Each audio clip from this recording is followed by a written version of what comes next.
O último capítulo do arco do Garou, dessa vez de verdade, porque eu apresentei o vídeo passado como se aquele fosse o último capítulo. Depois que eu termino de publicar, eu vejo um post do Murata dizendo que o próximo capítulo que seria o último. Aí eu fico, né, com cara de bunda. Ainda bem que o vídeo passado foi um fracasso, quase ninguém viu. E só uma curiosidade para começar sobre esse capítulo, sobre essa capa aí. Eu tenho certeza absoluta que esse lugar em que eles estão é inspirado em Santorini, na Grécia. Eu só não digo que é Santorini mesmo, porque né, não existe Grécia no mundo de One Punch Man, mas a ideia aí com certeza foi fazer um local idêntico. Mas enfim, antes de começar a falar sobre o capítulo, deixa aí o seu like, se inscreve no canal, ativa o sininho da notificação, e dito tudo isso, vamos para a análise do capítulo. Primeiramente, as consequências de tudo o que aconteceu para o Garou, que no final das contas não foram consequências ruins e também foram para um caminho bem diferente em relação à webcomic. Gente, eu acho que todo mundo aqui já deve ter assistido pelo menos um anime em que um vilão faz uma coisa, sei lá, coisas terríveis em um arco, e no arco seguinte todo mundo parece ter esquecido, todo mundo fica com amnésia porque o cara fica solto ali como se nada tivesse acontecido. Normalmente, eu odeio esse clichê, mas pelo menos em One Punch Man eu não odiei porque não foi feito de qualquer jeito, né? Na verdade, esse capítulo serviu principalmente para colocar aí todas as cartas na mesa, para deixar tudo explicadinho e também deixar tudo pronto para o futuro. Primeiro que o Garou, ele não fez nada assim de tão grave para ser considerado uma ameaça muito grande, né? É até estranho dizer isso por ele ter sido o grande vilão desse último arco, mas é isso, pessoal. Ele caçou os heróis, mas ele nunca matou ninguém. Ele também não causou muita destruição. ele não... Eita. Ele não causou muita destruição nas lutas dele. Se você parar pra olhar no quesito destruição, a Tatsumaki fez mais bagunça que ele. E, na verdade, a coisa mais brutal que ele fez, acho que foi arrancar o braço do Fogo Azul. E acho que ninguém tá se importando muito com isso, então... Pelo que eu pude entender, poucas pessoas sabem do paradeiro do Garou, só o Bang e o City, né? E talvez o Bomb também, por ser irmão do Bang. E, inclusive, o rosto do Garou nunca saiu nos jornais, tanto é que ele tá andando de boa na rua e um tempo atrás entrou num restaurante sem o menor problema. Então, enfim, eu tô dizendo isso aqui só pra dizer que o fato de o Garou não ter sido preso, não tá preso agora, ficou bem explicadinho aí, a gente tá conseguindo entender bem. Pelo menos não foi feito de qualquer jeito, né? Inclusive, sinceramente, se eu estivesse no lugar do City, eu também deixaria tudo nas mãos do Bang, porque, como eu falei, né, o Bang não é um assunto muito urgente, pelo contrário, né, agora ele é um futuro classe S. E aproveitando para falar sobre isso, também fiquei feliz que a entrada do Garou na Associação dos Heróis também não está sendo feita de qualquer jeito, né? Foi feita de forma oficial, ali, através de uma carta para um executivo, pode ser até só um executivo, mas ele é um executivo. Então, quando o Garou finalmente virar um herói, a gente sabe que não foi do nada, né? Eu só acho que o Oni podia ter guardado essa informação um pouco mais pro futuro, porque quando acontecer não vai ser uma surpresa muito grande pra gente.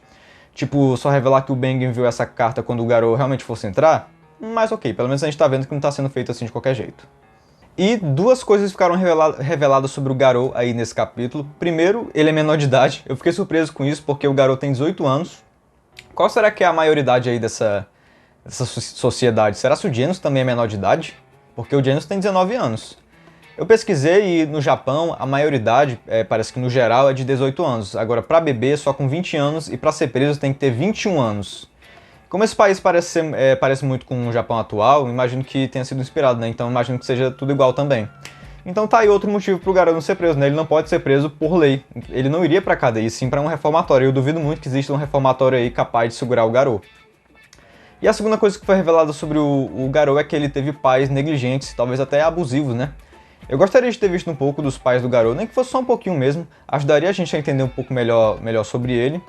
Aí, aproveitando, talvez os leitores que só leem pela internet tenham achado estranho a gente ter uma informação sobre a mãe do Garou em uma ilustraçãozinha do final do capítulo, mas quem compra os volumes físicos já deve estar acostumado. Nos volumes físicos, a gente tem essas ilustrações e extras que às vezes complementam os capítulos e revelam curiosidades sobre os personagens. Normalmente esse tipo de coisa só tem nos volumes físicos, mas acho que aí no caso o Murata quis dar um mimo pra gente, já que é o último capítulo do arco do Garou. Olha, só para dar um exemplo para vocês, aqui no volume 7, que acontece no arco do Boros, aqui na contracapa, a gente tem aquele momento em que a Tatsumaki desce os heróis do topo do prédio da Associação dos Heróis. Esse momento ficou em off-screen dentro do mangá. Inclusive aqui, ó, a gente vê que o Imperador... deixa eu tentar mostrar aqui melhor para vocês. A gente vê aqui que o Imperador Criança acabou vendo o que ele não devia, né? De fato, o Imperador Criança é o detentor do conhecimento, só ele tem a verdade que todos nós queríamos ter. Mas enfim, vai ficar até a dica, gente, vocês, se quiserem colecionar algum mangá, eu recomendo muito One Punch Man, porque acho que de todos os mangás que eu coleciono aqui, vocês estão vendo que não são poucos, eu coleciono vários títulos diferentes, acho que o que mais vale a pena o dinheiro gasto é o One Punch Man, justamente por causa desses extras, desses capítulos extras, ilustrações extras. Tem coisas que complementam os capítulos, mostram coisas que ficaram em off-screen nos capítulos, né? Enfim, assim, você encontra essas coisas na internet, você encontra, né? Mas encontra ali meio avulso, é até meio difícil de achar, não encontra tudo organizadozinho, aqui tá tudo organizadozinho, bonitinho, do jeito que tem que ser, então fica a dica aí, colecione One Punch Man. Mas, voltando à análise desse capítulo, agora a gente pode teorizar qual vai ser o resultado do treinamento do Garou. Ele falou sobre despertar sem se monstrificar, mas não seria bem mais interessante se ele aprendesse a controlar a monstrificação? Porque isso é totalmente possível, a gente viu que o Wind Ventania e o Flame, Fogo do Inferno, faziam isso. E se isso acontecer, a Tatsumaki vai ter que tomar cuidado com a segunda posição dela, porque só aquela segunda transformação do Garou, eu acho que já era mais forte do que ela, então imagina se ele dominar tudo. E só dois adendos rapidinho, ele falou sobre ter esquecido os segredos que despertaram nele, mas eu espero que isso não signifique que ele esqueceu o Ryusugan Saiken e os outros estilos que ele copiou, né? Eu acho que esses tais segredos que ele esqueceu deve ser justamente o que fez ele conseguir controlar a monstrificação, e é o que ele quer relembrar agora treinando com o Bang. E quanto à força dele atual, acredito que ele esteja no mesmo nível que ele estava quando ele acordou lá na Associação dos Monstros. Então, ou seja, ainda tem muito poder para ele poder recuperar.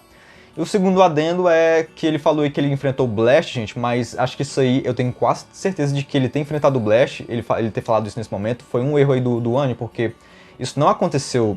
Quer dizer, aconteceu, mas como aquela linha do tempo foi apagada, aquilo não aconteceu, ele não deveria se lembrar daquela luta, sabe? Então, eu tenho quase certeza de que isso aí foi um erro do Ani, acho que talvez até sei lá, daqui a pouco eles vão corrigir isso.